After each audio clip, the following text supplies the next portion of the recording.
Bonjour à tous, bienvenue dans Les Doigts dans la Prise, votre rendez-vous sur la voiture électrique, la voiture autonome et toutes les nouvelles mobilités, l'un des trop rares podcasts automobiles qui ne met jamais de super dans ses cornflakes du matin. Ravi de vous retrouver, je suis Cédric Ingrand. Un épisode exceptionnel aujourd'hui à plusieurs titres. D'abord parce que non, vous ne rêvez pas, vous êtes bien en train d'écouter le 3e épisode des Doigts dans la Prise en 3 mois seulement. Une régularité pour ainsi dire sans précédent dans l'histoire de ce podcast qui d'ailleurs soufflera bientôt ses 4 bougies. Épisode exceptionnel également parce que nous sommes en extérieur, comme promis dans le dernier épisode du mois dernier, ces mots que je n'ai jamais prononcés jusque-là. Bienvenue à Clermont-Ferrand, chez Michelin, nous sommes sur le circuit du Ladou, là même où Michelin développe et teste ses nouveaux pneus, un lieu d'ordinaire secret comme un labo à ciel ouvert, et alors une caverne d'Alibaba où les pilotes d'essai de Michelin tracent la route sur ces pistes privées avec toutes les voitures du marché, même celles qui n'ont pas envie de nous montrer. Un endroit exceptionnellement ouvert au TOCF, le club des propriétaires de Tesla en France, pour une journée, une seule, on s'en parlera avec le président du club. Au sommaire de cette émission également, des bonnes nouvelles, des moins bonnes nouvelles, et alors d'autres dont on se demande au juste de quel côté de la barrière elle se situe exactement. Côté bonne nouvelle par exemple, la course des grands constructeurs pour sortir, ça y est, des véhicules électriques sous la barre des 20 000 €, mais un mouvement en ordre dispersé, on le verra. Du côté des mauvaises nouvelles, un réseau de bornes de recharge de plus en plus nombreuses, certes, mais de plus en plus souvent en panne également. Et puis, il y a l'effondrement des prix du lithium, indispensable à l'essentiel des batteries de nos voitures électriques. Une bonne nouvelle, en tout cas sur le papier, mais qui pourrait avoir des effets un peu moins bénéfiques chez nous. Pour évoquer tous ces sujets avec moi aujourd'hui, mon camarade Didier Pulicani de Mac Forever. Salut Didier. Mais salut mon petit Cédric, ça fait plaisir de se retrouver et plus qu'une fois par an maintenant. C'est incroyable. Non, mais honnêtement, je me pince. Je ne sais même pas comment on arrive à se tenir ce rythme d'enfer. Et tu as vu, il fait beau ici. Le soleil se lève exprès pour toi, tu vois. J'aime ton enthousiasme. En fait, on est donc à Clermont-Ferrand où il fait, je dirais pas un temps de chien, parce que comparativement à ce qui se passe dans certaines régions françaises, ces jours-ci, ça va, on va pas se plaindre. Mais bon, voilà, il y a un plafond gris, ça crachote un peu, ça bruine. Mais ça n'entame pas l'enthousiasme des il y a plus de 500 personnes, on s'en parlera tout à l'heure, qui sont venues aujourd'hui.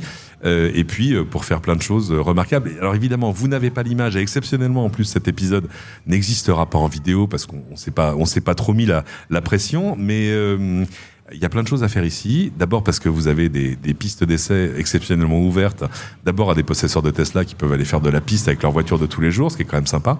Et puis on a à disposition des pilotes d'essai. On va s'en parler avec Fabien Sturny. Bonjour Fabien. Salut Cédric, salut Didier. Je le disais, on a le truc exceptionnel, le fait qu'être ici, ça n'a rien à voir avec tout ce qu'on peut connaître ailleurs. C'est pas seulement l'endroit, c'est aussi le fait qu'on a accès à des compétences incroyables, c'est-à-dire, moi je parlais tout à l'heure, un pilote d'essai Michelin qui est pilote d'essai chez Michelin depuis 16 ans, donc qui connaît évidemment toutes les pistes d'essai qu'il y a ici. Il y en a plusieurs, on les détaillera un peu, il y a des pistes sèches, il y a des pistes mouillées, enfin tout ce qu'il faut pour tester des pneus, et ces pistes, ils les connaissent quasiment au centimètre carré près. Du coup, ça donne des expériences quand même qu'on peut pas avoir ailleurs. C'est vrai que je disais ce matin dans le discours inaugural qu'on est presque en famille. Donc ouais. Effectivement, on a accès facilement aux pilotes, on a accès facilement aux ingénieurs qui sont là pour nous présenter des petits produits sympathiques. Petits mais costauds. On a accès cette année, c'est assez exceptionnel, au pavillon de l'innovation Michelin. Donc c'est un local qui se trouve dans le bâtiment R&D qui est plutôt assez... là aussi, c'est ces endroits où on ne peut pas aller. Exactement. Et aujourd'hui, on voit des choses chez Michelin où on ne s'attend pas, qui travaillent sur la mobilité maritime. Voilà, en ce moment, on voit pas mal de pubs. Ouais. Oui, ils ont une voile qui se déploie sur les cargos pour faire économiser 40% de carburant. C'est quelque chose de dingue. Ah bon, on s'éloigne du pneu, là, pour le coup. Ouais, ça reste parce que c'est une voile plutôt caoutchouc. Ouais. D'accord. Donc ça reste dans le caoutchouc. Voilà, ils travaillent sur la santé. Enfin voilà, ils font plein de choses. Mais en tout cas, nous, ce qui nous intéresse aujourd'hui, c'est le pneu. Et on en use pas mal. Alors c'est ça, c'est que non seulement il y a le circuit, non seulement il y a les pilotes, mais en plus ce que je disais c'est que puis Michelin évidemment par essence, tous les constructeurs lui apportent leur voiture pour tester les nouvelles montes, les nouvelles gommes, pour tester les nouveaux modèles, enfin tout ce qui va arriver. Alors on n'a pas accès à tout, on n'a pas les clés de l'entrepôt secret où sont toutes les voitures, mais en revanche ils nous en ont sorti quelques-unes, des Tesla mais pas seulement, j'ai vu 2 Porsche 911 S pour aller faire des tours de circuit, dans des conditions qui n'existent qu'en circuit quand on a des pilotes professionnels. Moi, là, je viens d'aller faire un tour sur une modèle Y Tesla de série, enfin une performance quand même, mais alors en mode track, c'est-à-dire que tout à coup, on peut faire du drift sur la piste mouillée de Michelin. Et je mettrai peut-être la vidéo sur mon compte YouTube ou ailleurs. Ça secoue au-delà du réel. Accessoirement, 2 tours de piste, ça prend 10% de batterie, ce qui est assez impressionnant aussi. Et voilà, c'est des expériences extraordinaires. Il faut vraiment remercier Michelin à la fois pour tout ce qu'il nous donne aujourd'hui et puis pour leur hospitalité, parce que c'est pas tout le monde n'a pas accès à ça. Non, on est toujours dans le Tesla Owner Day, hein, donc c'est le principe. Tu commences à le connaître. Bien sûr. C'est une journée, c'est la grande messe des propriétaires de Tesla qui sont adhérents au club. Donc on le fait qu'une fois par an. Alors c'est pas forcément 12 mois qui nous séparent, puisque le dernier Tesla Owner Day était le 7 octobre. Donc ça fait que 7 mois. Mais effectivement, une fois par an, voilà, on se rencontre entre nous. On est une belle famille. On est effectivement, tu donnais les chiffres, mais on est extrêmement surpris et en même temps, ça peut faire peur quelquefois en termes d'organisation pour une petite association comme la nôtre. Ouais. Mais on est plus de 600 personnes sur site. Ah oui, c'est incroyable. C'est incroyable. Venus de toute la France. De toute la France. Ouais. Et chose... Avantage d'être dans le centre. C'est vrai. Mais on a aussi cette année voulu ouvrir un peu ce rassemblement national par rapport à quelques clubs étrangers qui sont présents. Donc on a dans le programme Tesla Owner Club, donc nous on est la partie française, on a invité, en tout cas ceux qui ont répondu présents sont le club de Suède, de Norvège, d'Italie. Ils sont venus de Suède et de Norvège ? Eh oui, incroyable. C'est incroyable. On peut pas voyager en Tesla. Non, mais c'est une excuse en fait. Exactement. Chérie, je reviens dans une semaine. Donc je sais plus si j'ai cité qu'il y avait aussi l'Italie, l'Espagne et les plus proches, on va dire la Suisse. D'accord. Bon, c'est impressionnant. Sur le nombre d'adhérents, il a évolué ces dernières années ? Non, on est plutôt stable. On est toujours aux alentours de 1170, 1160. Ça fluctue. Ça veut dire que c'est quand même un sous-ensemble des possesseurs de Tesla assez particulier, parce que la population de gens qui ont une Tesla aujourd'hui en France, évidemment, elle a explosé en 3 ans. Je pense la modèle Y, qui est la voiture la plus vendue en France, en Europe, dans le monde, et ça n'a pas forcément d'incidence sur l'évolution des adhérents. Ça s'explique aussi, c'est qu'aujourd'hui, la population, en tout cas, qui viennent sur des Tesla Model Y, par exemple, c'est des gens qui n'ont aucune idée de ce que la communauté Tesla. C'est des gens qui disent aujourd'hui, je veux acheter une voiture neuve, qu'est-ce que j'achète ? Ils regardent un peu les prix, les specs. Ils font un choix pragmatique. Voilà, donc ils tombent dans la famille Tesla, mais ils n'ont pas forcément ce côté early adopter, et voilà, c'est une évolution, mais c'est pas forcément négatif. Oui, tout à fait. Mais il faudra quand même arriver à les conquérir un jour, je ne sais pas. Oui, peut-être qu'on peut trouver d'autres solutions. Typiquement, aujourd'hui, je disais qu'il y avait 600 personnes, mais chose rare, puisque tu étais là au mois d'octobre, on avait environ une 50aine d'enfants. Oui, tout à fait. Et aujourd'hui, nous sommes 100... Enfin, nous non, je suis plus un enfant, mais il y a plus de 100 enfants présents sur le site. Donc, ça nous engage aussi, puisqu'on est en place pas mal d'activités pour que les parents puissent aussi profiter de ces journées. Donc, on a des structures gonflables, comme d'habitude. On a doublé la capacité de la tente pour les accueillir. On a des Formule 1, des jeux vidéo, de baby-foot. On peut faire du Gran Turismo. Exactement. Il y a plein de petites activités comme ça. Il y a APRR qui est là, donc la société d'autoroute, qui vient nous montrer un peu des choses pédagogiques comme faire des tonneaux en voiture. Moi, j'ai fait un tonneau dans une 106 Kid tout à l'heure. J'ai fait 3 tonneaux. 3 tonneaux. J'avais jamais fait de tonneau de ma vie. Je croise les doigts pour que ça continue comme ça. Ma blague préférée, c'était voilà ce qui se passe quand tu conduis une 106 Kid en pensant que c'est une Tesla.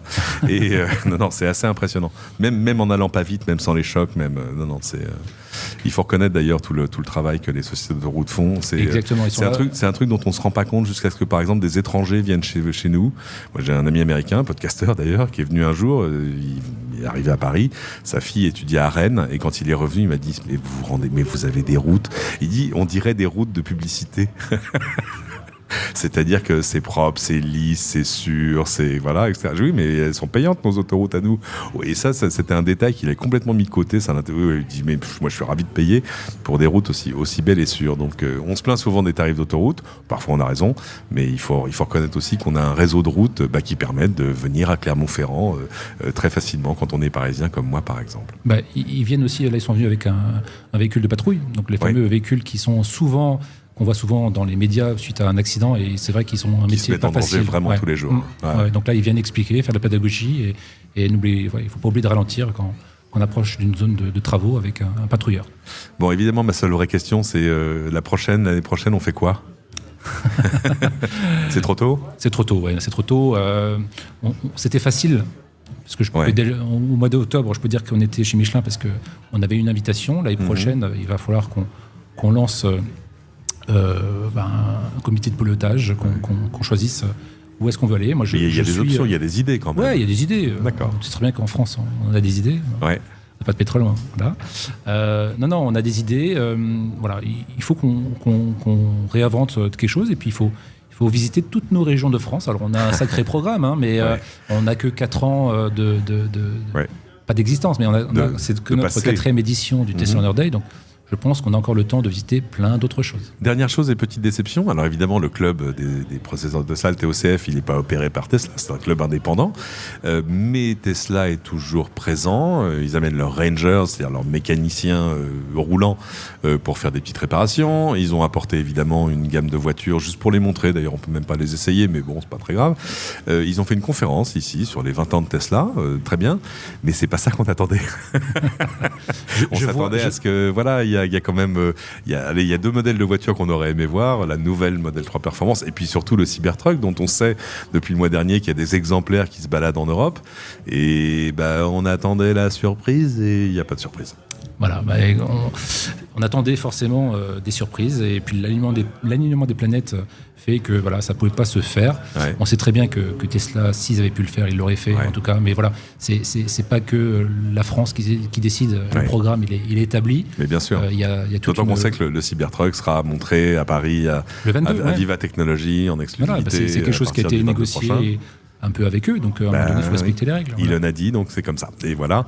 Et alors, si vous voulez un point de frustration, mais ce n'est qu'une rumeur, la rumeur dit que sur ce site, quelque part, il y a un Cybertruck, mais bien caché, dans un entrepôt de Michelin, parce qu'évidemment, là aussi, comme toutes les voitures appelées à rouler sur nos routes, il faut que Michelin en teste des pneus dessus. Donc on est dans la double frustration avec mon ami Didier. Mais Didier, lui, il a déjà fait des tours en Cybertruck.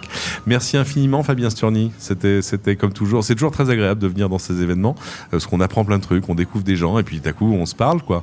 Et puis en plus, là, j'avoue, ce tour de Model Y Performance sur piste mouillée, je m'en souviendrai longtemps. Merci à vous deux, et puis vous êtes toujours les bienvenus, vous le savez, énormément.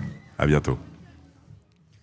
Didier, je le disais en intro, il y a quand même beaucoup de bonnes nouvelles dans l'actualité en ce moment. La première, c'est que les grands constructeurs sont dans une course effrénée pour arriver enfin à nous sortir des véhicules électriques d'entrée de gamme. On n'est pas encore sous la barre des 15 ou des 10 000 euros, mais en tout cas déjà, passer de manière convaincante et régulière la barre des 20 000 euros serait quand même un grand pas en avant.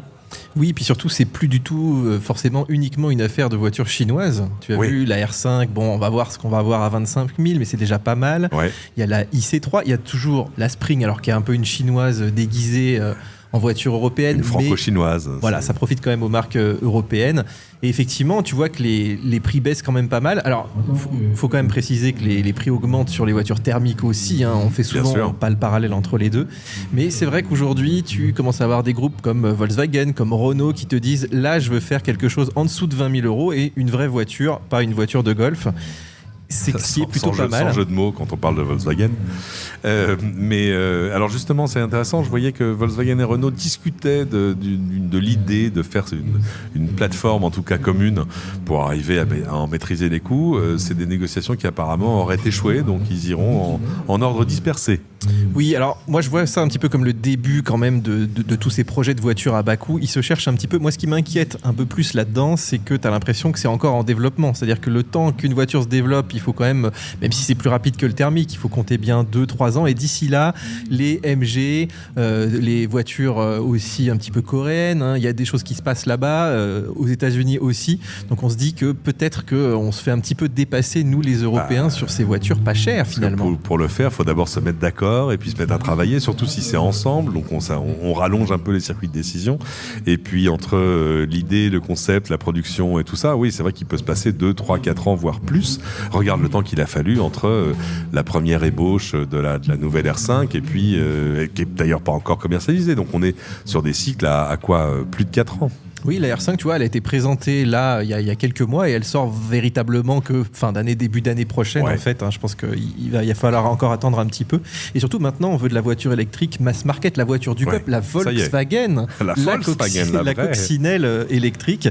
Et on en est, c'est vrai, encore un petit peu loin quand même. Tout le monde ne peut pas se payer une électrique aujourd'hui, clairement, même si les prix baissent, tu vois, il faut encore mettre un petit ticket de 30 000 pour avoir quelque chose en première voiture, et puis 40 000, 50 000 si tu veux un SUV, si tu veux une vraie voiture familiale, même si tu as vu, le 3008, le Scénic, ils ont le bonus, autour de 40 000 €, tu commences à avoir des choses très correctes maintenant. Tout à fait convaincantes, avec en plus l'autre problème, c'est qu'il faut arriver à vendre à cette voiture le plus rapidement possible pour alimenter après un marché de l'occasion qui, lui, a très sévèrement besoin de voitures, et alors là, en nombre. Parce que d'ordinaire, c'est quand même comme ça que se règle d'abord le problème du prix. C'est que tu attends qu'une voiture ait fait quelques kilomètres, ce qui en plus est beaucoup moins grave sur une électrique. Tu as vu quand même que les constructeurs ont trouvé une autre stratégie pour te vendre de la voiture pas chère, c'est le leasing. Aujourd'hui, tu as quantité d'offres sans apport sur des véhicules, même des fois assez haut de gamme. Alors évidemment, la plupart du temps, c'est de la location, c'est-à-dire que la voiture, tu n'en es pas propriétaire, tu payes des traites un petit peu dans le vent, mais ça t'évite de lâcher un gros billet. Et surtout, comme les voitures sont chères, elles ont une belle valeur résiduelle. C'est vrai. Et finalement, tout le monde y trouve son compte, sauf ceux qui roulent beaucoup, parce qu'on rappelle que le leasing, c'est quand même surtout pour des gens qui font pas trop de kilomètres. Oui, c'est un peu ça. C'est-à-dire que moi, je suis toujours un peu frustré parce que, alors d'abord, tu vois plein d'annonces, de pubs pour des voitures où il faut que tu regardes vraiment dans les petits caractères en bas pour trouver le vrai prix du véhicule. On dit, tu vois, 349 € par mois. Oui, non, mais attendez, elle coûte combien la voiture? Oui, alors c'est sur 60 mois avec 10 000 km par an. Ah oui, 10 000 km par an, ça va pas être possible. Il va falloir, voilà. Et donc, ça devient une espèce de bière à trois bandes. Ça peut convenir à plein de gens, mais on n'oublie pas que la moyenne du kilométrage en France pour tout le monde, c'est aux alentours de 13 000 km, et que si tu as l'intention de te procurer un véhicule neuf, c'est peut-être que tu as d'autres ambitions. J'ai quand même une bonne nouvelle, Cédric. C'est que les gens sont très frileux encore à acheter de l'électrique d'occasion. Et du coup, tu trouves des belles offres aujourd'hui sur Internet, alors, oui, y compris sur des Tesla. Mais bien sûr. Et je pense aussi qu'on arrive à la fin d'un cycle, c'est-à-dire en gros, la grosse montée des ventes de Tesla, c'était il y a 3 ans. Et donc, ça veut dire que toutes les voitures qui étaient justement en LLD, en LOA, etc., reviennent sur le marché, voilà.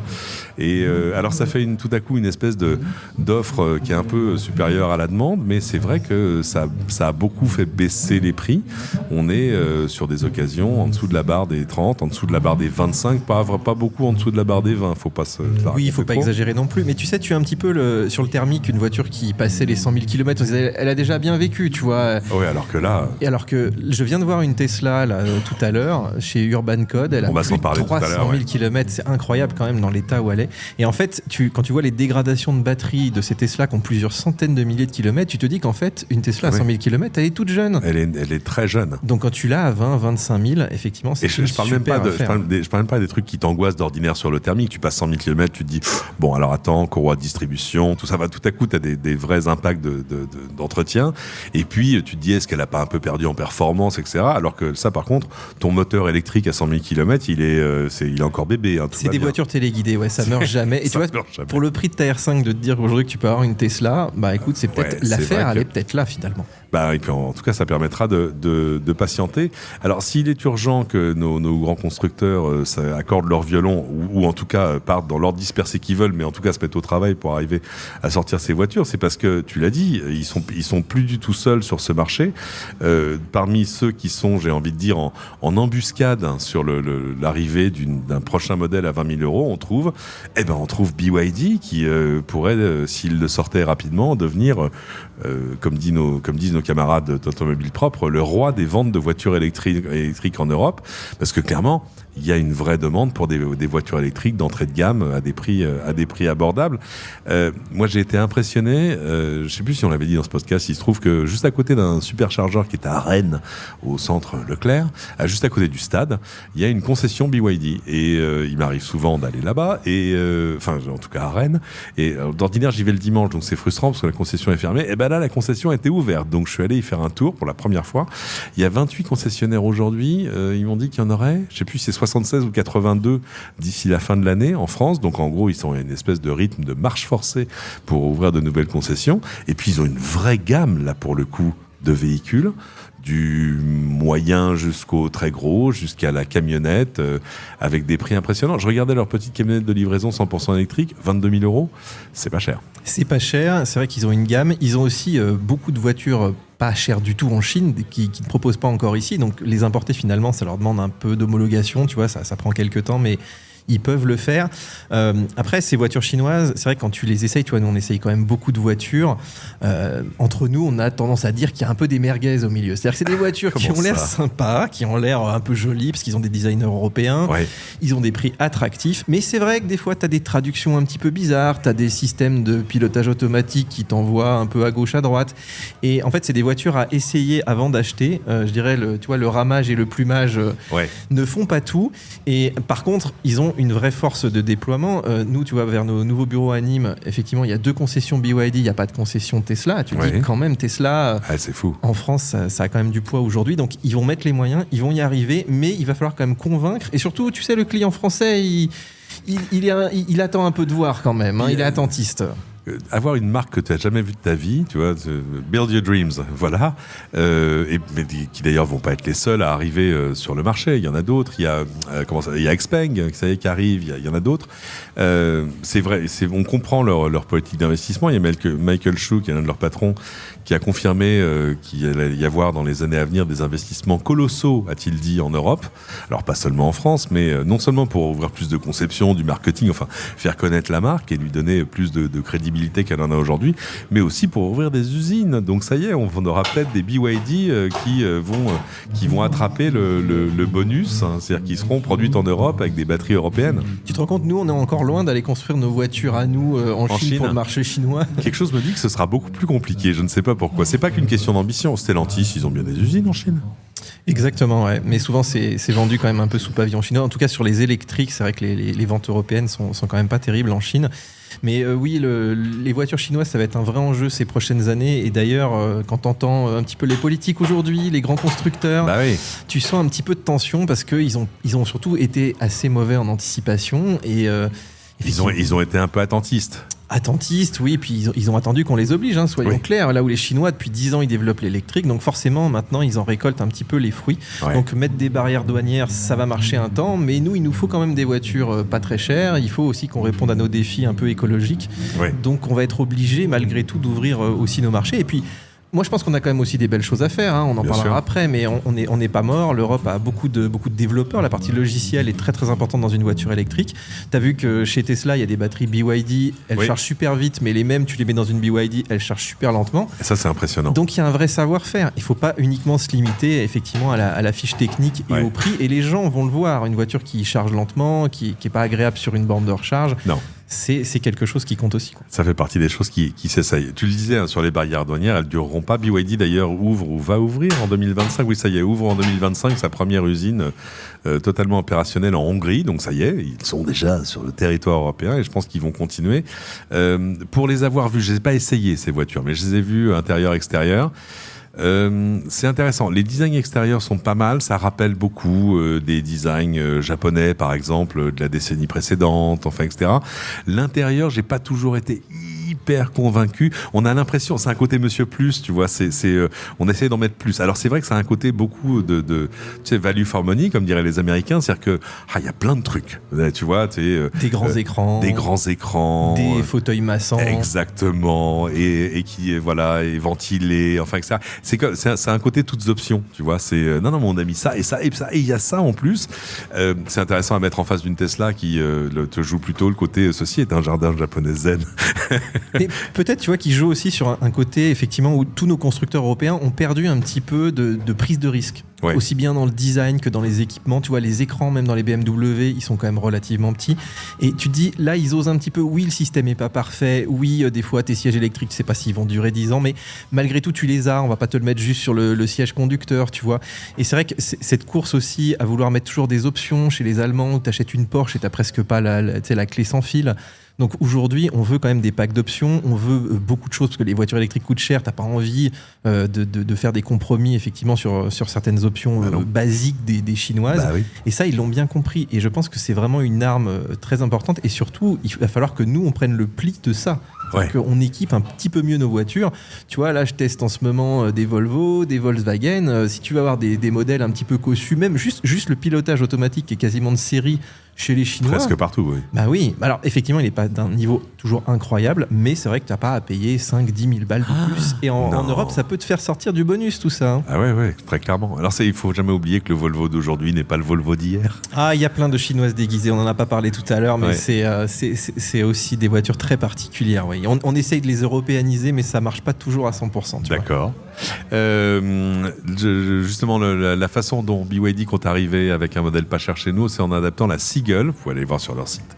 Alors, ce serait une version adaptée de la Seagull. Bon, en Chine, elle affiche déjà moins de 10 000 €. Mais évidemment, ça ne marchera pas à ce prix-là chez nous.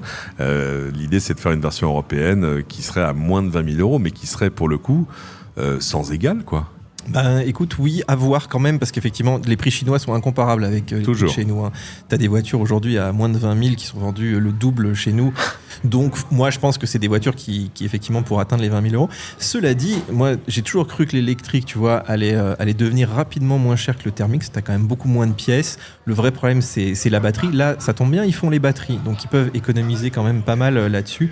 Ouais. Et après, il y a effectivement tous les points qu'on n'aborde jamais quand on parle des voitures chinoises. La consommation, les temps de recharge, et ça c'est quand même assez important. Et quand on les teste, nous, tu vois, on a beau avoir des très grosses batteries, des fois tu dis tiens, c'est incroyable, ils ont 100 kWh, mais ils ont 400 km d'autonomie, ce que te fait une Tesla avec 40 kWh finalement. Donc il y a quand même aussi ça qui joue un petit peu. Nous sommes rejoints par Louis Marmillon. Bonjour. Bonjour. Vous êtes le fondateur de Urban Code. Exactement. Alors Urban Code, c'est une entreprise que j'ai, pour tout dire, découvert ici. On se parlait tout à l'heure avec Didier du problème du marché de l'occasion, du fait qu'il n'y a pas assez d'électrique pour fournir un marché de l'occasion avec des voitures moins chères. Et bien, vous êtes aussi un peu sur ce marché-là. L'idée d'Urban Code, c'est de reprendre des voitures d'occasion, pas très vieilles, pour en faire des voitures de VTC. Expliquez-moi l'idée. Exactement. Alors, nous, on existe depuis 4 ans maintenant. Mm-hmm. Et notre métier, initialement, c'est de prendre en gestion des Tesla. Alors, plutôt des Tesla neuves, à l'origine, et de les louer à des chauffeurs VTC, en versant tous les mois un revenu garanti aux propriétaires. Mais alors, pourquoi les chauffeurs VTC ne peuvent pas aller chercher une Tesla toute seule ? Ah, parce que le chauffeur VTC, c'est un drame français, a beaucoup de mal à trouver un financement. Ça, c'est la première raison. Deuxième raison, il y a le frein de l'électrique. C'est-à-dire que tout le monde, alors de moins en moins heureusement, mais globalement il reste un frein psychologique à l'électrique. Alors quand c'est votre outil de travail, c'est encore autre chose. Donc il y a toute une phase d'apprentissage qui passe par de la location. D'accord. Et donc les chauffeurs viennent chez nous. Donc nous on est monomarque, on ne fait que des Tesla en location. Et donc c'est l'occasion pour les chauffeurs d'essayer les véhicules. Ce faisant, pour répondre à votre question initiale, on a commencé il y a 4 ans sur nos premières Tesla financées par la Caisse des dépôts et consignations. On s'est rendu compte que ça a très bien pris. On a voulu monter en charge. On a fait appel à des privés qui, du coup, ont acheté des Tesla et les ont mises en gestion chez nous. Et aujourd'hui, 4 ans après, on se rend compte que en fait, c'est un super outil de travail pour les chauffeurs. Alors, c'est plus du tout une surprise, mais non seulement c'est un super outil, mais en plus, ça vieillit extrêmement bien. Donc, l'idée, c'est de se dire, finalement, il semblerait qu'il y ait beaucoup de gens qui n'aient plus envie, et notamment des loueurs, dont je tairai le nom, qui n'ont plus envie de leur... notamment Hertz, dont on entend beaucoup parler par voie de presse, qui n'aient plus envie de leur Tesla pour plein de raisons. nous, elle nous intéresse. Voilà. Et puis, au même titre que des particuliers ou des privés qui ont une Tesla qui souhaitent, par exemple, en changer. J'en sais rien, vous aviez une TM3, vous voulez une Highland, ou vous passez à une EY, que sais-je encore. Eh bien, votre Tesla nous intéresse. Au lieu d'essayer de la revendre sur un marché de l'occasion qui est un petit peu bouché en ce moment, parce qu'évidemment, on le disait, on est sur une espèce de cycle où tout à coup, il y a beaucoup de voitures qui arrivent sur le marché, ça tire un peu les prix vers le bas. Schématiquement, si j'ai une Tesla qui a, je sais pas, 1 an et que je me dis, tiens, je vais peut-être en changer, qu'est-ce que j'en fais? Je la revends aujourd'hui ou pas? Tiens, non, je l'amène chez vous, elle va me rapporter combien? Alors, elle rapporte, si c'est une modèle 3, elle va vous rapporter, dans le cadre du TOD, 750 € par mois. Sinon, on est à 725 jusqu'aux 3 ans du véhicule. Si c'est une Y, c'est 850 au lieu de 825. D'accord. Jusqu'aux 3 ans. Et dès le départ, là, aujourd'hui, si on signe nos contrats ensemble de mise en gestion, on va déjà s'engager sur un prix de rachat pour dans 3 ans. D'accord. Et là, on est sur 15% au-dessus du prix de la cote. C'est notre engagement à nous. D'accord. Donc, mais je fais un calcul rapide. Ah oui, non, mais c'est un truc qui permet de couvrir un crédit jusqu'à son... Ah, complètement. Ah ouais. Complètement. Là, on a présenté, sur notre stand, on a présenté une simulation où globalement, si vous faites un achat d'une Highland neuve aujourd'hui... Highland, je précise, c'est le refresh de la Model 3 sorti récemment. Oui, c'est vrai qu'on... Oui.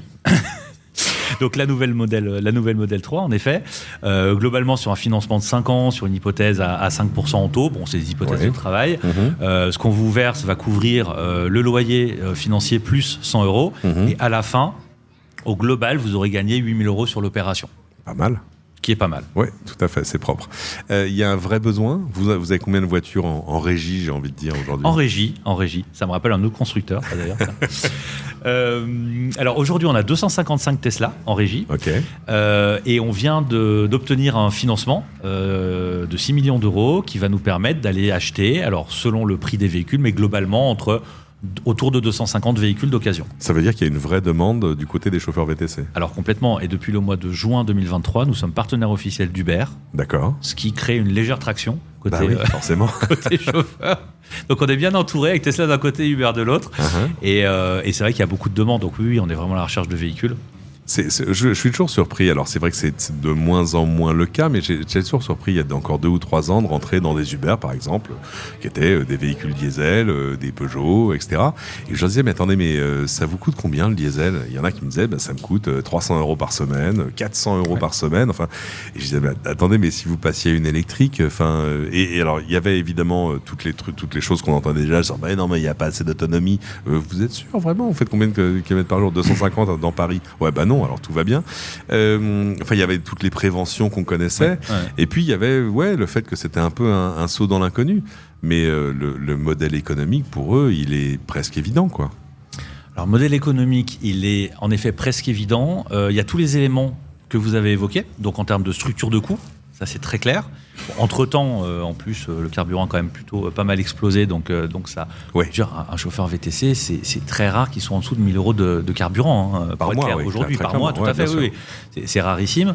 Mais il y a un deuxième élément, c'est que les plateformes aujourd'hui mettent en avant l'électrique. Donc un chauffeur a plus de courses sur l'électrique que sur du thermique. Et puis, dernier élément dans les éléments, en autre élément, parce qu'on pourrait y passer la journée.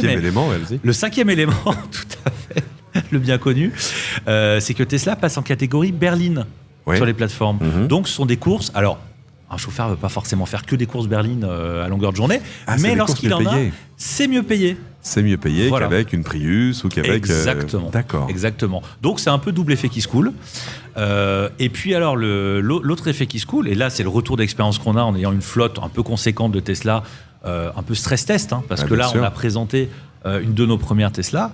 On parle d'un véhicule qui a 3 ans et demi, qui a fait 313 000 km. Oui, elle est ici sur le parking. Enfin, elle ressemble juste à une Tesla Model 3 de 2021, quoi. 2020, septembre 2020. Voilà. Une ELR, donc une longue range, grande autonomie. D'accord, grande autonomie. Voilà. Qu'on a acheté neuve à l'époque. Et aujourd'hui, elle a 313 000 km. Donc, elle a pour le coup beaucoup roulé. Elle était avec des chauffeurs qui roulaient beaucoup. Mais on n'a pas changé de plaquette. Pas de suspension. Elle a perdu 15%. D'autonomie. En 300 000 km, ça va. C'est beau. Ouais, c'est beau. C'est beau. Et alors, bon, là on le voit pas, mais faites-nous confiance, la banquette est nickel. Ah, ça, c'est important. Elle est juste un peu tannée, c'est très sympa. Il y a un côté un peu, limite un peu vintage, mais propre. D'ailleurs, pour du vegan, je sais même pas si c'est normal, mais bref. Et en fait, elle a encore 4 ans pour passer les 20% de perte d'autonomie, donc elle peut faire encore 100 ou 200 000 km. Et elle sera encore, et la batterie sera encore sous garantie. Et oui. Parce que c'est 8 ans. Alors non. Comment ça ? Non, parce que c'est 8 ans ou, alors sur les longues range, je crois que c'était 180 000 km ou un truc comme ça. Donc non, il y a quand même les deux. Pardon. Tout à fait. Mais c'était trop beau. Exactement, mais j'ai envie de dire même pas mal, parce que à 313 000 km, c'est amplement rentabilisé. Même si demain elle devait finir à la poubelle, ce qu'on ne fera évidemment pas. Finira pas à la poubelle. La batterie, elle peut avoir une seconde vie pour faire du stockage. Là, elle est déjà amortie 2 ou 3 fois au moment où on se parle. Très clairement. Et là, on va encore continuer à refaire 100, 200, 300 000 km avec. C'est juste fabuleux. C'est une question que je me suis posée en fait en regardant juste dans les rues de Paris les taxis qui roulaient et puis les voitures qui roulent et en essayant de me souvenir de. On avait quoi comme taxi ou comme voiture un peu statutaire, je sais pas. Fin des années 2000, par exemple, on avait encore des Velsatis. Et des Velsatis sur les routes, vous en voyez, vous ? Moi, je me souviens d'avoir vu une sur l'autoroute cette année et ça me fait « Ah, regarde, une Velsatis !» Mais c'est des voitures qui sont toutes mortes, quoi. C'est très vintage, pour le coup. Et elles sont toutes mortes. Et là, une Velsatis de 313 000 km, je suis pas sûr qu'on en voit beaucoup. Voilà. Non, j'ai quand même un doute. Et à l'heure où je vais commencer à avoir des papiers qui doutent de la longévité des hybrides, par exemple, parce qu'elles ont des moteurs, parce qu'elles ont des petites batteries, du coup, les VTC savent de quel côté leur tartiner beurré, j'ai envie de dire. Exactement. Juste petite précision quand Bien même. sûr. C'est-à-dire qu'on parle d'hybride, c'est très chouette l'hybride. Le problème, c'est que c'est un peu la double complexité à la fois du thermique et de l'électrique, si je peux me permettre. Enfin, c'est un peu la limite de l'exercice. Bien sûr. Surtout, ça coûte en entretien. Il y a des révisions, il y a des. Vous avez un peu la double peine, je sais pas, mais en tout cas, oui, bien sûr, vous avez les deux motorisations et donc ça se vidange, vous avez une croix distrie d'un côté, une batterie de l'autre. Enfin, c'est pas le meilleur des deux mondes forcément. Non. Et puis là, nous, on change juste les pneus, entre guillemets. Alors, bon, j'exagère un peu volontairement, mais bon, globalement, sur notre parc de véhicules, typiquement, on n'a jamais eu de problème de batterie. Voilà, alors, on n'en a pas 3000 non plus, mais bon, on commence déjà à avoir un peu de kilomètres qui sont effectués tous les jours grâce à nos véhicules. Il n'y a jamais eu de panne de batterie, il n'y a jamais eu de perte considérable d'autonomie sur ne serait-ce qu'un véhicule. Et ça, c'est des choses qu'on monitore, qu'on pilote au quotidien. Donc non, c'est assez bluffant. Alors est-ce que c'est que Tesla ou est-ce que c'est l'électrique ? Ça c'est autre chose, nous on ne voit que Tesla, mais il semblerait que le constructeur ait quand même un produit relativement relativement poussé, contrairement rodé. Exactement, c'est ça. Il n'y a plus les surprises du début. Non. Voilà. Ça c'est plutôt pas mal. Et d'ailleurs on a testé sur des modèles S première génération. Et ça, moi, je fais pas, par contre. Voilà. Pour vous dire qu'on n'est pas non plus complètement picousé Tesla. Il y a certains modèles. C'était encore un peu l'aventure. Un peu frais. C'est encore un peu l'aventure. C'est ça. Merci beaucoup, Lumière Millon. On a appris beaucoup de choses. Merci. Merci à vous. Didier, au chapitre des bonnes nouvelles que j'ai pas évoquées tout à l'heure, il y en a une, c'est que on se parlait justement de la naissance d'un écosystème complet autour de la voiture électrique. Il y a une nouvelle gigafactory, comme on dit, une méga usine de batteries qui va ouvrir en France. Ça vient du groupe Bolloré, qui fait des batteries depuis très très longtemps, et qui va ouvrir une usine dans l'est de la France, près de Mulhouse, usine qui produirait autour de 25 gigawattheures de capacité de batterie. C'est en gros l'équivalent on va dire, c'est difficile parce qu'évidemment toutes les voitures n'ont pas la même taille de batterie, mais plus de 300 000, de quoi servir plus de 300 000 véhicules par an. C'est quand même un investissement de 2 milliards d'euros. C'est toujours des bonnes nouvelles, ce genre de choses. C'est des bonnes nouvelles et surtout on en a besoin parce que d'être un peu moins dépendant des Chinois. Alors reste quand même le problème de la matière première, même si tu sais que du lithium, on commence à en trouver un petit peu chez nous. En fait, on sait qu'on en a depuis longtemps. Tu vas au BRGM, le Bureau de recherche géologique et minière, et eux, ils ont tous les rapports sur le sous-sol français qui te disent que du lithium, il y en a ici, il y en a là. Alors, il y a pas mal de projets en cours pour rouvrir des mines. Ce qui est pas toujours le truc le plus populaire du monde. C'est te dire, on va rouvrir une mine à côté de ton village. Tu dis, oui, vous êtes sûr ?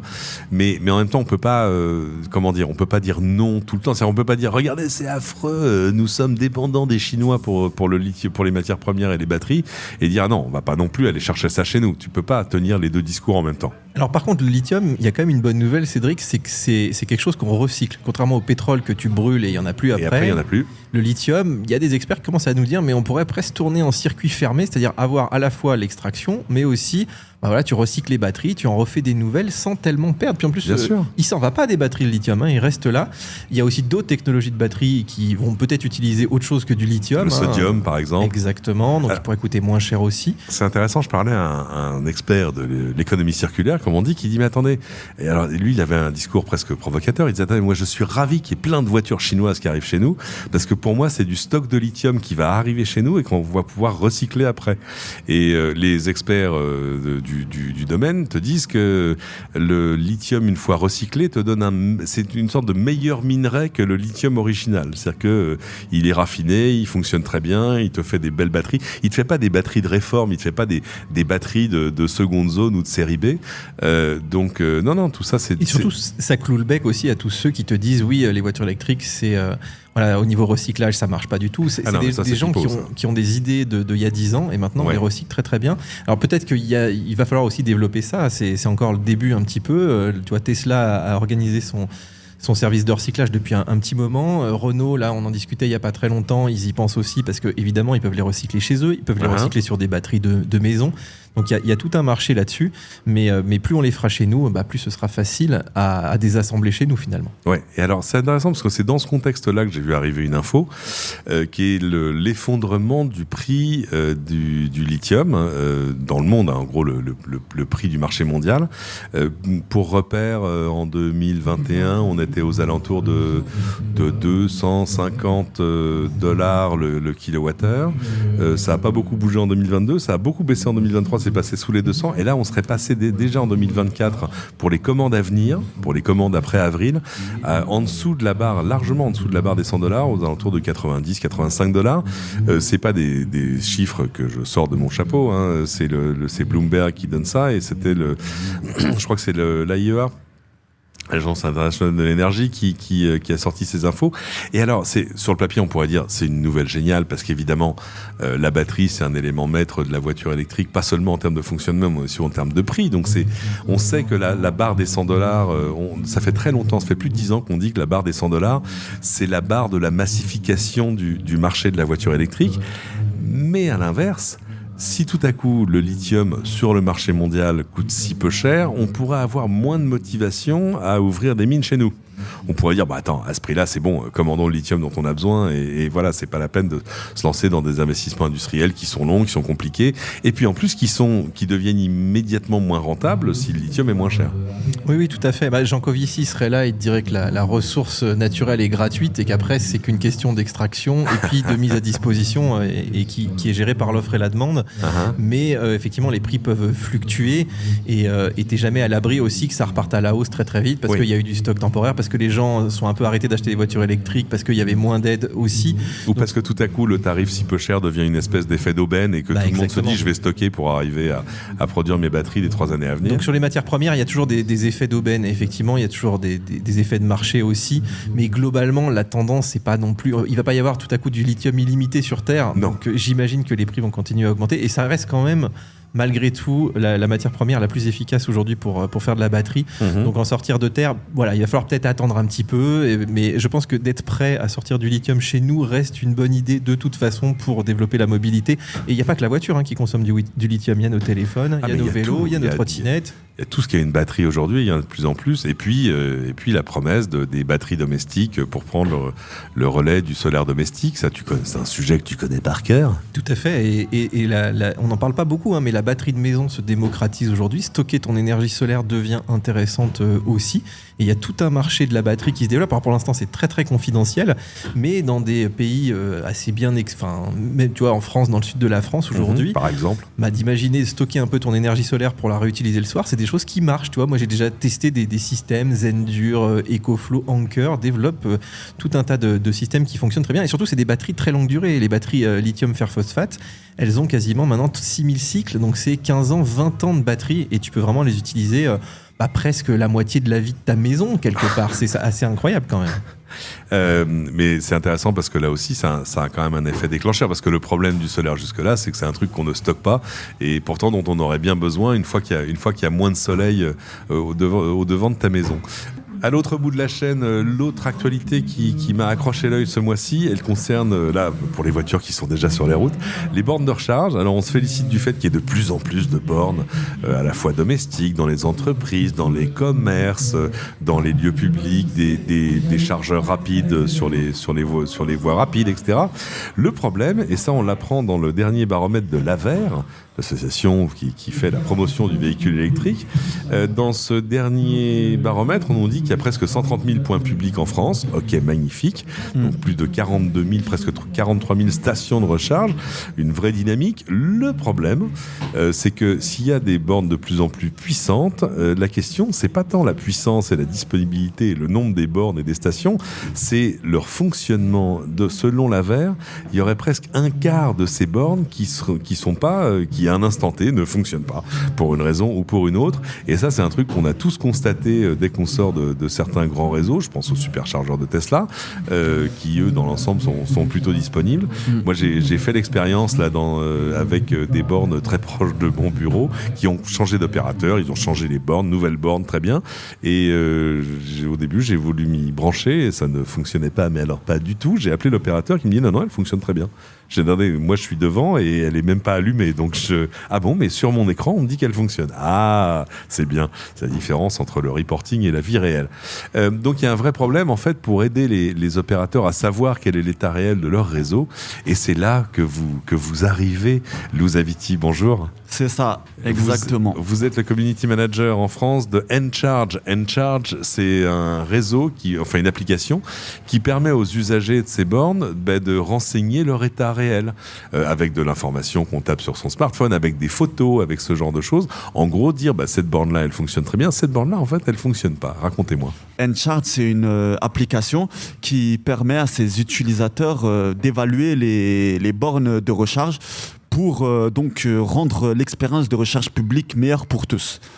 On a constaté que le principal problème auquel font face aujourd'hui les immobilistes, c'est l'expérience de recharge. Et puis du coup, pour les réseaux des bornes de recharge, c'est un vrai problème, parce que c'est un problème de crédibilité, Les bornes de recharge ont besoin d'avis clients et eux, donc les utilisateurs, les mobilistes électriques, ils ont besoin d'avis d'autres utilisateurs pour être rassurés. Et donc c'est là que nous on intervient. Vous fonctionnez avec tous les réseaux qu'on connaît ? On opère avec une vingtaine d'opérateurs de bornes de recharge. Donc c'est l'essentiel. Oui, l'essentiel. Voilà. Encharge, c'est aujourd'hui 89 000 bornes avec un score Encharge, c'est-à-dire qui ont été évaluées et vérifiées par les utilisateurs en Europe. Donc on comprend le modèle économique, c'est un service que vous vendez au réseau de recharge et pour eux ça a une vraie valeur. Voilà, c'est ça. Ouais. Du côté de l'utilisateur, quel intérêt j'ai moi à avoir l'application et à vous faire des rapports quand je me branche sur une borne X ou Y et à vous dire alors regarde, celle-là ça marche, celle-là elle marche mais pas avec le débit attendu, celle-là je ne comprends pas, elle ne fonctionne pas. Quel intérêt pour moi ? On permet aux utilisateurs de faire des challenges. Vous allez me dire, mais nous, ok, on fait des états des lieux, mais qu'est-ce qu'on a en retour ? Eh bien, vous cumulez des kilomètres. Avec ces kilomètres, vous pouvez faire quoi ? Soit les utiliser pour recharger votre voiture auprès de l'un de nos partenaires de recharge, comme Octopus, Electromaps ou encore Eli, ou alors les échanger contre des bons d'achat auprès de l'un de nos 1500 partenaires e-commerce, comme eBay ou encore Amazon. Combien d'utilisateurs aujourd'hui ? 70 000 utilisateurs dans toute l'Europe. D'accord. En France ? En France, il y en a 3500. Ça suffit pour arriver à couvrir un peu le réseau tel qu'on le connaît aujourd'hui ? Non, ça suffit pas encore. On veut qu'il y ait plus d'utilisateurs. Idéalement, vous en voulez combien ?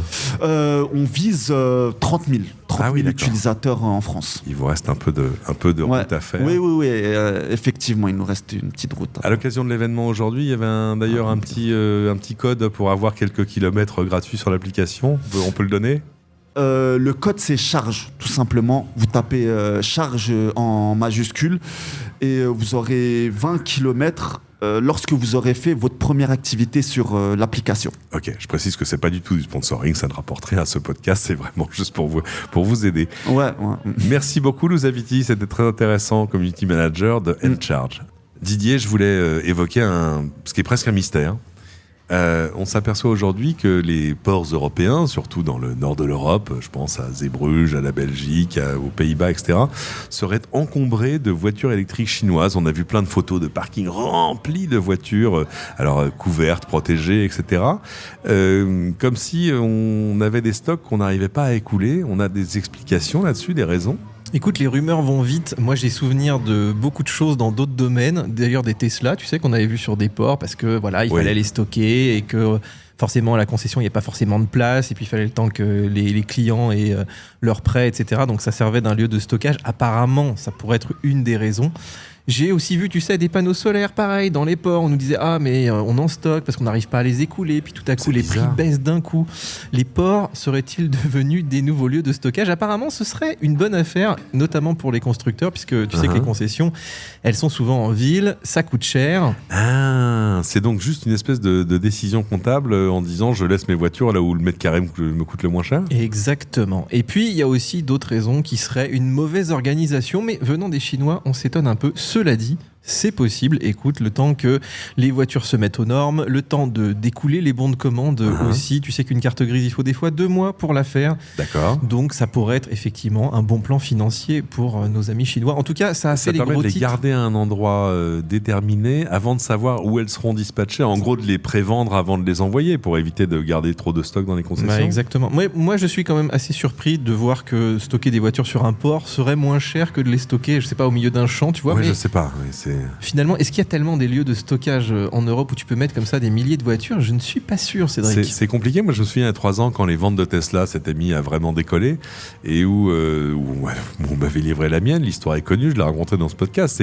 C'est au lieu d'aller la chercher en concession, on m'avait dit non, vous allez à Villepinte. Villepinte, là où il y a un grand parc des expos et où de fait, là, il y avait des immenses parkings. En plus, on était encore en période simili-Covid, donc il y avait beaucoup de place parce qu'il n'y avait pas beaucoup d'événements dans le grand parc des expos, et tout à coup ils avaient des grands halls où ils pouvaient livrer les voitures et puis des immenses parkings où ils pouvaient les stocker au fur et à mesure qu'elles arrivaient d'ailleurs de ces mêmes ports de Zeebrugge et ailleurs. Et alors c'est peut-être lié aussi au fait que je voyais les chiffres en France, par exemple, on parlait de BYD tout à l'heure, sur le premier trimestre ils ont livré 1300 voitures, c'est pas dingue. Or il faut savoir qu'évidemment quand ils les expédient dans des porte-voitures, des grands paquebots où là il peut y en avoir 2000, 3000, 4000 jusqu'à 5000. Donc, on avait ce phénomène chez Tesla aussi, c'est qu'ils arrivaient par bateau effectivement de Chine, des États-Unis. Et puis, il faut le temps de les écouler. Tu avais un bateau tous les 3 mois. D'ailleurs, les gens traquaient les bateaux, c'était assez amusant. Et effectivement, après, ils allaient alimenter aussi un petit peu les concessions. En tout cas, ça a fait parler les journaux parce que on aime bien, dès qu'il y a un peu de chinois, on a envie de se dire, tiens, ça se vend pas, regarde. Voiture électrique plus chinoiserie, ça coche 2 grosses cases. C'est toujours des papiers où on dit, en gros, nous aurait-on menti, finalement, il n'y a peut-être pas de demande, ces voitures ne se vendent pas, etc. J'aurais tendance plus à pencher pour des questions de logistique ou alors de fait pour des espèces d'astuces un peu comptables en se disant il y a peut-être des époques de l'année où c'est moins cher d'expédier des voitures dans des. Ce qui est sûr, c'est que les Chinois font rarement les choses au hasard, mon petit Cédric. Oui, et puis ils n'ont pas l'intention délibérée de cramer de l'argent non plus, donc je pense qu'il y a dans l'ensemble ils sont assez pragmatiques. Voilà, mais peut-être qu'on s'est emballé un peu sur les ventes des Chinoises, hein, tu vois, on regarde un peu pour l'instant, BYD c'est pas dingue par rapport au nombre de concessions, donc ça doit quand même refléter un petit peu de ça aussi, le temps que ça se mette en place. Mais BYD, les gens commencent à connaître maintenant. Mais c'est vrai qu'apparemment, il y a des voitures qui resteraient dans les ports jusqu'à 18 mois, ce qui après pose un problème commercial, parce que ces voitures, elles ont quand même, j'ai pas envie de dire une durée de vie, mais une durée de fraîcheur, en tout cas, qui est pas absolument illimitée, parce que les nouveaux modèles arrivent, et parce que la concurrence est féroce, et parce que, il y a plein de raisons. Donc c'est à garder quand même, du coin de l'œil. On passe à la voiture autonome. J'ai été frappé de voir que ça y est, aux États-Unis, Mercedes-Benz devient le premier constructeur à vendre des véhicules autonomes de niveau 3. C'est à niveau 3, je vous la fais schématiquement, c'est plus juste de l'aide à la conduite, c'est vraiment la voiture conduit toute seule, en tout cas sans que vous n'ayez plus besoin de garder un œil sur la route. En gros, c'est pas le Saint Graal, mais on s'en rapproche. Non, on en rêve d'ailleurs, toi qui as une Tesla aussi, on se dit, elle a la capacité de rouler sur nos autoroutes françaises. Totalement. Elle pourrait même prendre les péages finalement, mais il manque encore la législation. Alors c'est vrai qu'il y a certains constructeurs allemands qui sont très doués pour arriver à trouver les cycles d'homologation de la législation en fonction de différentes étapes, parce qu'aux États-Unis, il y a aussi effectivement la loi qui évolue un petit peu. Tu sais que Mercedes était aussi bien placé en Allemagne quand ils ont commencé à faire alors c'était à petite vitesse, mais ils avaient aussi des technologies en place. Il y a aussi des prérequis techniques, il faut avoir des lidars, tu vois, Tesla en a pas par exemple. Et puis évidemment, c'est que sur certains modèles assez haut de gamme, donc le risque est aussi un peu limité. Mais c'est vrai que c'est très frustrant parce que les voitures semi-autonomes, ça fait quand même maintenant, on va dire 5-6 ans que ça commence à être assez fiable, et que tu vois qu'on est extrêmement... je dirais frileux à laisser ça rouler. Moi, il n'y a pas longtemps, j'étais aux États-Unis, je suis monté dans des taxis 100% autonomes. Écoute, il n'y avait personne au volant, j'étais pas plus stressé que ça marchait relativement bien. Et je crois, là, il y a Waymo qui a dit qu'ils ont fait, je sais plus, quelque chose comme 1 ou 2 millions de courses, je crois, en Californie. Et juste en Californie, ils ont quelques villes seulement et quasiment sans aucun problème. Donc moi, je suis perplexe quant à nos décideurs, en fait, puisque ça pourrait aussi régler pas mal de choses. Finalement, aujourd'hui, on te stresse énormément à bien mettre les mains sur le volant, à tel point que ça devient plus compliqué de conduire avec la conduite semi-autonome, coucou Tesla, que effectivement de conduire sans. Et c'est vrai que on a l'impression qu'on nous met surtout l'accent là-dessus plus que sur la voiture, alors que la voiture, elle, en serait tout à fait capable finalement. Ah oui, non, moi c'est toujours une frustration parce que de fait, alors en ville, on n'y est pas, et en tout cas je m'y essaierai pas forcément tout de suite. Enfin, j'en aurais pas le réflexe immédiat, mais alors sur voie rapide, honnêtement, voilà, tu vois, pour faire Paris-Clermont-Ferrand, normalement, je devrais juste faire ding ding sur le petit commodo droit là, et elle devrait m'amener à mon premier superchargeur au bout de 50 km, et on n'en parle plus. Et elle a toute capacité de le faire. Elle peut changer de fil, elle peut dépasser si elle en a besoin, elle peut se ranger. Enfin, la dernière mise à jour, je voyais de l'interface Tesla a apporté quelques petits raffinements, même pour des voitures anciennes, est un bien gros mot, mais qui ont déjà 3 ans. C'est-à-dire que tout à coup, on avait déjà cet écran qui vous montrait en gros ce que la voiture comprenait de la route, les fils, les voitures devant, ce qui passe, les vélos, les piétons, les cônes, enfin tout le reste, les poubelles aussi. Et tout à coup, sur les voitures, maintenant, on a vu apparaître sur la vision de la voiture, on a vu apparaître les feux stop, par exemple. Donc, elle comprend ce qui se passe. Évidemment, elle voit aussi les panneaux, les feux de signalisation.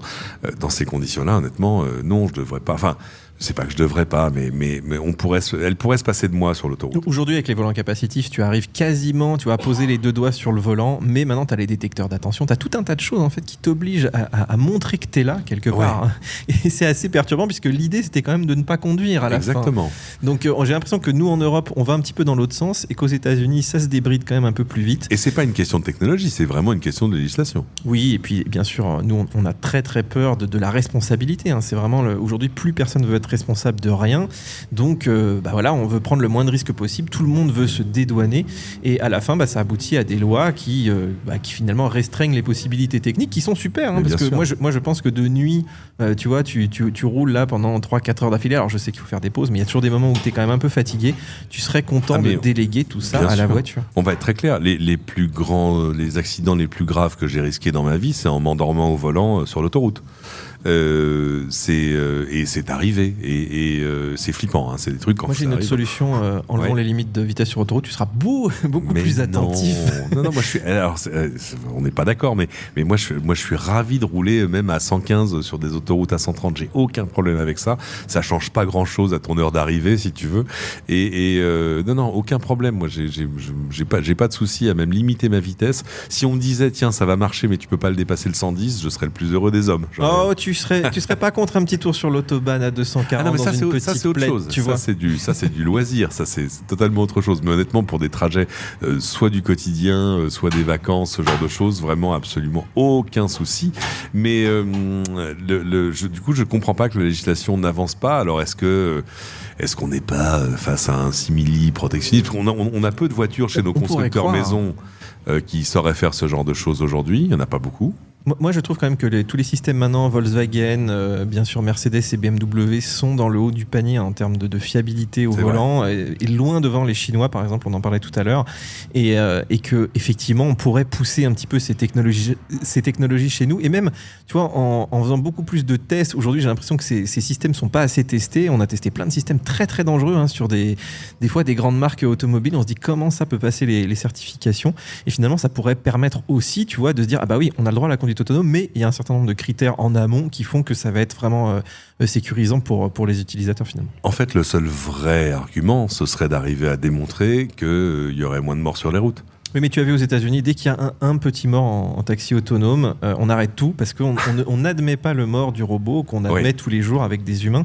Et ça c'est un vrai problème, c'est une vraie barrière, je dirais presque de société, de se dire que le robot peut tuer quelque part et sans être forcément directement responsable. Évidemment, on n'est pas encore prêt à ça, mais je pense que ça va rentrer petit à petit dans les mœurs et à mon avis, il faut débloquer petit à petit ces textes de loi pour arriver à la conduite totalement autonome. En tout cas, là, aujourd'hui, on a les capacités techniques, ça, c'est sûr. Et on a là, pour le coup, l'impression qu'on est en train de prendre un peu de retard sur ce que permet la technologie, ce qui est toujours un peu frustrant. Moi, j'avoue que... Pendant que Tesla a fait rouler ses voitures, nous, on n'a pas grand-chose qui roule et on n'acquiert pas de data. Donc, forcément, on sera un peu moins bon le jour où ce sera légal, finalement. Ouais, il y a ça. Alors, évidemment, on attend pour début août l'arrivée du robot-taxi de Tesla. On ne sait pas exactement à quoi il va ressembler. On sait pas... Enfin, on a une idée de ses capacités, parce qu'en fait ce seront les capacités de la conduite autonome telles qu'il la montre déjà depuis assez longtemps et pour laquelle on a des démos vraiment impressionnants et en ville là pour le coup. Et là je parle pas de Phoenix dans l'Arizona parce que c'est tout carré et tout plat. Non, même San Francisco, des villes avec des grandes rues, des petites rues à double sens, à simple sens, etc. Pas juste des grandes grilles carrées. Donc des choses qui seraient adaptables chez nous. Totalement. Et d'ailleurs, si tu es aux États-Unis et que tu as une Tesla, pour 100 balles par mois, tu peux te payer le FSD de Tesla et tu peux te balader dans San Francisco sans toucher ton volant. Alors tu dois être quand même sur le siège pour pouvoir reprendre les commandes, mais le robot t'avertit quand même s'il y a un danger. Donc globalement, c'est quand même des choses, tu vois, qu'on pourrait mettre en place, nous, peut-être dans certains endroits ou en périphérie urbaine, par exemple, ça pourrait être tout à fait envisageable. Mais j'ai l'impression qu'il n'y a aucune volonté politique et finalement, il n'y a pas tellement de groupes de pression chez nous qui opèrent actuellement. Donc on est un peu perdants, nous, utilisateurs, finalement. Ouais. Aux États-Unis, toujours, ça m'a fait rire. C'est presque un bug. C'est l'histoire on parlait des loueurs de Hertz, en l'occurrence, qui avaient acheté énormément de Tesla et qui en a revendu énormément pour plein de raisons. Alors c'est intéressant parce que moi j'ai loué plusieurs fois des électriques chez Hertz et à chaque fois au moment où j'arrive sur le parking pour prendre possession de ma voiture, je me retrouve avec 2-3 autres personnes qui elles aussi prennent possession d'une Tesla. La différence c'est que moi je sais comment ça fonctionne et elles souvent pas, donc j'ai fini par être démonstrateur, tu vois, en disant non regardez, vous prenez la carte, vous la mettez ici, c'est comme ça que la porte s'ouvre et d'ailleurs là maintenant que vous rentrez, vous faites ça et ça, voilà. Bon, et c'est vrai qu'il y a une acclimatation, on va pas se mentir, c'est pas surtout aux États-Unis d'ailleurs où j'ai envie de dire les voitures sont plus homogènes que chez nous et d'ailleurs on le voyait bien quand tu allais chez un loueur, tu louais une voiture, on te sortait une Ford, une General Motors, n'importe laquelle, t'étais rarement surpris si tu veux. Elles étaient un peu toutes les mêmes en termes d'interface utilisateur, dirait-on. Là il y a un vrai à la fois bond en avant, changement de paradigme, etc. Donc je comprends que ce soit pas forcément toujours évident. L'autre chose qui a fait reculer Hertz, c'est que avec la baisse du prix des occasions, ça leur posait un problème de modèle économique parce que ces voitures-là, ils les gardent pas jusqu'à la fin de l'étang, ils les gardent quelques temps et puis ils les revendent, donc ça leur posait un problème économique. Bref, mais l'histoire que j'ai lue se passe justement chez Hertz où un client a loué une voiture électrique, une Tesla en l'occurrence, mais sur son profil de client, moi qui suis client chez Hertz depuis, je sais pas, 30 ans et plus, vous pouvez indiquer des préférences à la fois en type de voiture et puis en type de service. Il y a un service en l'occurrence qui vous permet de payer si vous n'avez pas rendu la voiture avec le plein ou au même niveau d'essence que vous aviez trouvé en arrivant, bref. Mais lui, ça ne le concernait pas, il avait loué une électrique. Sauf que quelques jours après avoir rendu la voiture, il a reçu sa facture et quelle n'a pas été sa surprise de découvrir $277 de pénalité pour le plein d'essence de sa Tesla. Alors évidemment, il s'en est plaint, il a dit excusez-moi, mais non, c'est pas possible, ça ne fonctionne pas. Et il est tombé dans une espèce de de boucle infinie de service client. On lui a dit non, on peut rien, ça y est, la facture est bouclée, on ne peut pas revenir dessus. Il fallait vous plaindre avant, mais avant quand? Évidemment, il ne pouvait pas soupçonner que ce truc puisse lui arriver. Et il a fallu qu'il y ait des articles qui paraissent dans la presse pour que quelqu'un chez Hertz réagisse, probablement le service communication, en disant chef, il faut faire quelque chose. Il a récupéré ses $277. Mais là aussi, la transition n'est évidente pour personne. Non, mais tu vois, moi j'ai loué pas mal d'électriques, et notamment aux États-Unis, et c'est vrai que en fait, ils se calent sur le modèle du thermique. C'est-à-dire que pour eux, tu vois, le thermique, c'est quand même compliqué pour eux d'aller faire des pleins d'essence dans leur garage, ce que je comprends tout à fait. Ouais. En revanche, c'est vrai que moi j'étais par exemple à San Francisco il y a pas très longtemps, et ils me disaient des bornes, on en a 2, tu vois. Chez Hertz, ils ont 2 bornes alors qu'ils louent des dizaines de Tesla. Ouais. Donc ils obligent les clients à aller se charger alors que le client il doit aller à l'aéroport. Des fois il y a un petit peu la queue, des fois le superchargeur il est un peu loin. Et en fait, obliger les gens à recharger une voiture électrique avant de venir, ça leur demande de s'organiser, tu vois, quasiment 1 heure de battement avant de rendre une voiture qui théoriquement tu peux rendre un petit peu quand tu veux. Donc le modèle déjà est pas bon. Et effectivement après on te met des contraintes sur la quantité de batterie à remettre ou pas. Mais moi je me suis déjà retrouvé bloqué sur des réseaux en plus aux États-Unis, tu sais, Electrify America qui est pas très bon, avec une Porsche Taycan, je suis resté quasiment 1h30 sur la borne et j'étais plus à l'heure pour la rendre. Enfin, t'as des micmacs comme ça, tu te retrouves soit avec l'amende pour la rendre en retard, soit l'amende pour l'avoir pas chargée. Choisis ton camp, camarade. Des choses qui n'existent pas dans le thermique, c'est logique, mais c'est à eux de maintenant s'équiper un petit peu. Je pense que Hertz, ils ont fait un assez bon choix d'aller dans l'électrique, et je pense qu'ils y reviendront très très vite, parce qu'en fait, la dernière fois que j'y étais, tu vois, c'était il y avait énormément de voitures électriques, mais il y avait très peu de Tesla. Les gens voulaient absolument les Tesla plutôt que les Polestar, etc. Et moi, j'ai pris la dernière de la journée. Ils me disaient non, mais on a beaucoup de succès. En fait, le vrai problème est plus économique, effectivement, avec les changements de prix. Et je pense que c'est des voitures qui aussi ne leur coûtent rien en entretien, ce qui coûte quand même beaucoup pour un loueur. Donc je pense que ça reviendra. Ils ont juste eu un petit bad buzz et puis ils en ont profité. La presse s'est fait les choux gras, évidemment, dès qu'il y a quelque chose contre la voiture électrique. Mais je pense, moi, je ne louerai plus de voiture thermique sauf à y être obligé, tu vois. Ouais, sauf vraiment à pas avoir le choix. J'ai été frappé, j'ai voulu louer une voiture, réserver une voiture pour aller en Italie, en Sicile, il y a pas très longtemps, et j'étais frappé de voir que la voiture la moins chère qu'on me proposait, moins chère qu'une Fiat 500 thermique, c'était une Polestar. Ce qui est pas mal, c'est quand même pas le même niveau de voiture, rien. C'est à choisir entre les deux. Je savais exactement de quel côté ma tartine était beurrée. Et alors, est-ce que c'est parce qu'il y avait moins de demandes enItalie? Moi, j'ai été frappé. Il y a pas énormément d'électriques en Italie. Oui, ça se développe lentement, surtout le sud de l'Italie. Ils ont encore très peu de demandes, mais ça va très très vite. Moi, il y a 2 ans, j'y étais. Il y avait aucun superchargeur dans le sud, et maintenant, ça se développe quand même bien. Bon, c'est pas tout de mettre des voitures électriques sur les routes. Encore faut-il qu'elles durent. Alors, on en a beaucoup parlé d'ailleurs dans cet épisode. Les voitures, sur le principe, elles n'ont pas de problème de longévité, en tout cas quand on les compare à des thermiques. Mais c'est pas toujours évident de faire réparer une voiture électrique quand vous avez un problème de batterie. Tous les garagistes, tous les concessionnaires sont pas forcément d'une compétence absolue sur le sujet. Bonjour Alexis Marcadet. Bonjour. Bien connu de nos services. On s'était parlé il y a un peu plus de 6 mois, justement, à l'événement Tesla Owners Club précédent. Vous êtes le cofondateur de Revolt. Revolt, meilleur nom du monde, meilleure marque du monde, j'ai pas de... Voilà.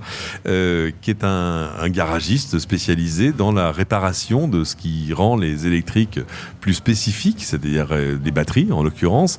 D'origine, vous êtes nantais, mais vous commencez à vous développer. Et justement, aujourd'hui, plutôt que d'aider juste les propriétaires de voitures à faire réparer la leur, vous voulez aider les garagistes à sauter le pas? Exactement. En fait, rapprochez-vous du micro. On a acquis pas mal d'expertise sur nos 2000 premières interventions, calculateur, moteur, batterie. On fait pas que la batterie, on fait beaucoup d'autres choses. Et on s'est rendu compte que les garages étaient très intéressés par ce qu'on avait à leur proposer. On a commencé à former des garagistes en juillet dernier. On en a formé aujourd'hui bientôt 200. Waouh.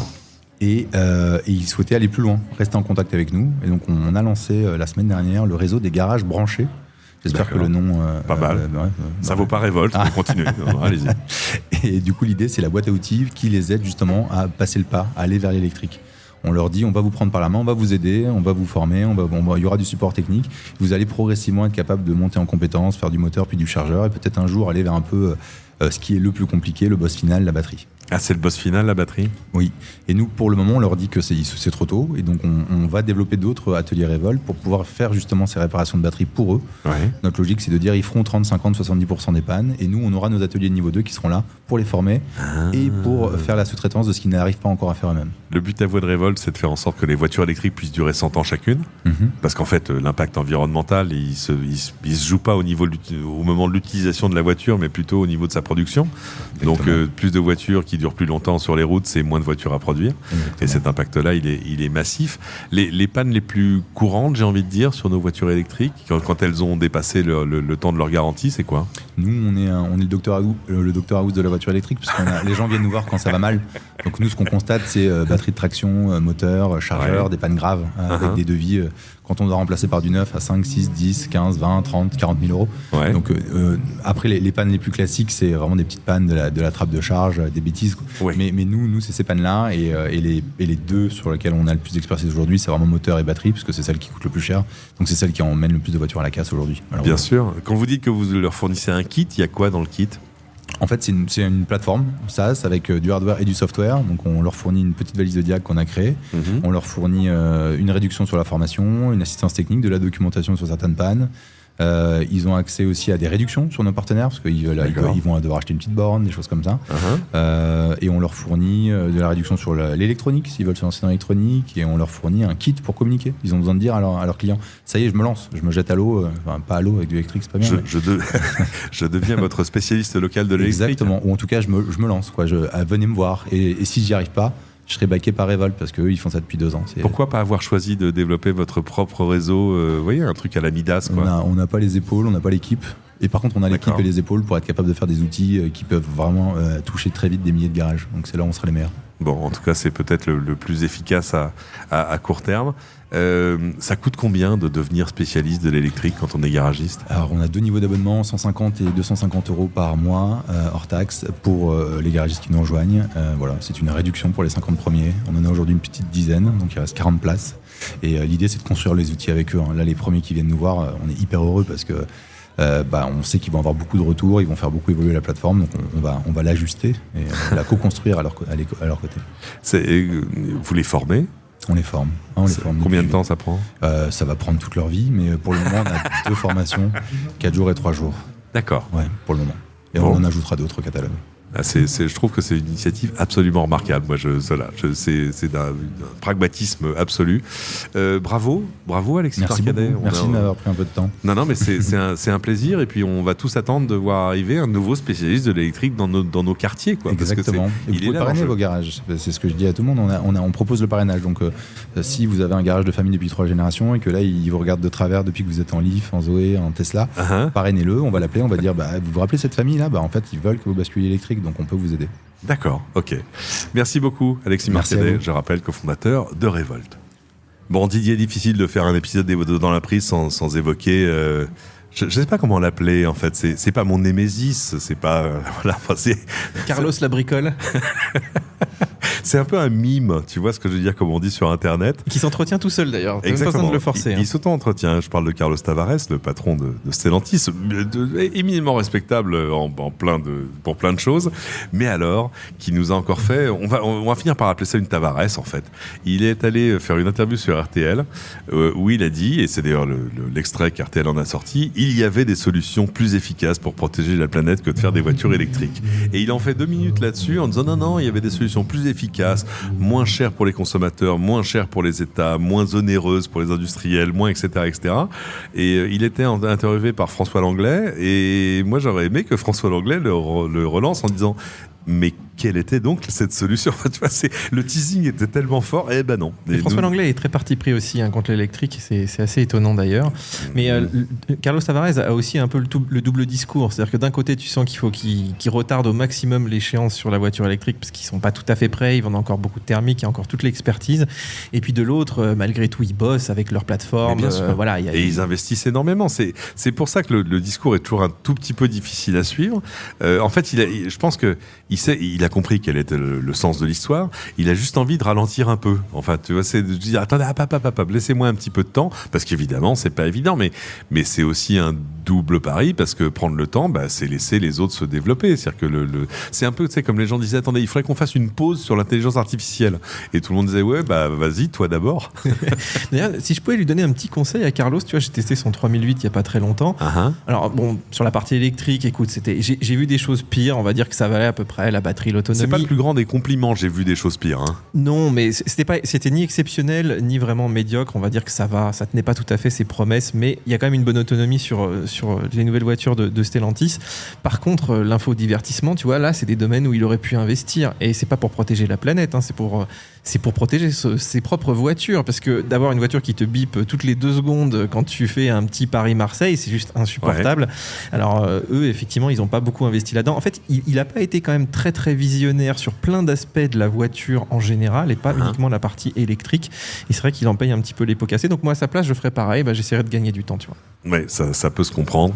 Et puis, difficile, là encore, de faire un épisode des doigts dans la prise sans parler de mon autre sujet préféré, qui est l'hydrogène, donc le futur de la voiture qui n'arrivera jamais. Je voyais aux États-Unis, c'est presque catastrophique. C'est-à-dire que c'est Shell, je crois, qui vient de juste fermer son réseau de stations à hydrogène, expliquant que il n'y avait pas vraiment de modèle économique à le maintenir. Et donc, ça veut dire que les gens qui avaient fait l'investissement d'acheter, en l'occurrence, une Toyota Mirai, parce que c'est pas comme s'il y avait 1000 modèles disponibles, se retrouvent le bec dans l'eau. Il n'y a plus du tout de stations à hydrogène, par exemple, autour de San Francisco. Et du coup, les possesseurs de ces voitures réfléchissent à lancer des procès, des class action, comme on dit, c'est-à-dire des procès collectifs pour dire, attendez, vous nous avez tous poussés à acheter ça, et maintenant on se retrouve absolument de bec dans l'eau, parce que contrairement à l'électrique, c'est pas comme si tu pouvais charger chez toi, là, c'est pas... non, puis il y a pas beaucoup de stations de recharge, donc c'est vrai que c'est assez compliqué. D'ailleurs, j'ai un petit scoop, tu sais, à Paris, il se passe exactement la même chose, on pousse l'hydrogène, et je sais pas si tu as vu, on voit pas mal de Mirai à Paris ces derniers temps. C'est toutes les mêmes, c'est des taxis. Exactement, c'est souvent des G7 d'ailleurs, je crois. Et donc effectivement, il y a beaucoup d'aides derrière, et l'intérêt, c'est effectivement de pousser un petit peu cette technologie, dont on sait que sur la voiture particulière, même professionnelle, il n'y a pas beaucoup d'intérêt. J'allais dire, c'est pas nos futurs, c'est de moins en moins de futurs. Oui, c'est même pas le présent aujourd'hui. En plus, c'est des voitures chères, beaucoup d'entretien, une durée de vie. Enfin, on va pas récapituler tous les problèmes de l'hydrogène, mais c'est même étonnant qu'on continue encore à s'embourber là-dedans, alors qu'il y aurait des choses à faire sur les camions, sur tout un tas de choses. L'hydrogène peut avoir quand même un intérêt dans la transition écologique. Mais voilà, c'est sans surprise en fait. Et ce qui est assez amusant, tu vois, moi je vois beaucoup de commentaires de gens qui défoncent la voiture électrique sans jamais l'avoir essayé, avec beaucoup d'idées reçues, mais par contre ils te louent tous l'idée qu'on va passer à l'hydrogène, que finalement... Ah oui, non, c'est ça, c'est attendez un peu, on va tous passer à l'hydrogène. C'est clair que cet avenir-là, en fait, il n'existe plus. Alors j'ai compris le système parce qu'en fait, justement, pour rassurer les clients potentiels, Toyota, en leur vendant une Mirai, leur promettait $15 000 de recharge d'hydrogène gratuite. Et c'est d'ailleurs là-dessus que se basent les procès aujourd'hui, c'est de dire c'est gentil de me dire que c'est gratuit, mais si c'est pas disponible, je fais quoi avec ma voiture? Mais comme le disait Louis tout à l'heure, le plus cher finalement chez un VTC, chez un taxi, c'est le carburant. L'électrique là-dessus a vraiment réussi à les convaincre. D'ailleurs aux États-Unis, ils sont beaucoup en électrique. Les Tesla, c'est devenu la nouvelle Toyota finalement qu'on voyait avant un peu partout. Maintenant, c'est la Model 3. Et il n'y a pas de secret. Les taxis, ils veulent 2 choses, la fiabilité et le plus faible coût possible en entretien et en carburant. Et de ce point de vue, quand même, l'électrique a l'air de remporter largement le pari sur l'hydrogène.